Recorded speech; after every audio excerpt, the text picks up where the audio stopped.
panoorin niyo mga lods, isang magsasakang nakakita ng kakaibang nilalang sa kanyang sakahan. Alam niyang may kinabang ito kaya naisipan niyang hulihin at ibinibenta sa isang negosyante.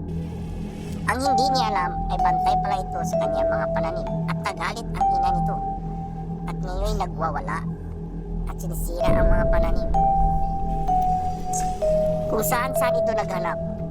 Pumunta na sa bayan at winasak ang mga bayan, mahanap lang ang kanya. Samantala ang munting nilalang na ito ay nagpupumiglas at nagmamakaawa na gusto lang kumakawala dahil alam niyang hinanap ng siya ng kanyang ina.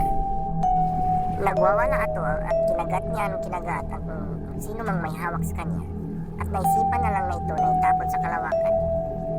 Ngunit ito pala'y kalayaan sa kanya dahil humingi siya ng tulong ng kanyang ina. At matagumpay naman siya natutulungan ng kanyang ina. At masaya na ito ang kanilang pagtatagpo. Ngunit hindi pa sapat ang pagkakawala ng kanyang anak. Nais pang magiganti ang isang ina. Winasak niya kahit anumang lumapit na sasakyang pahimpapawid sa kanyang bukirin kung saan sila nakatira. Kaya mga lods, iwasan ko nating makikialam sa mga bagay-bagay na hindi sa atin, na hindi natin alam kung anong kahinatnan. Thank you for watching mga idol.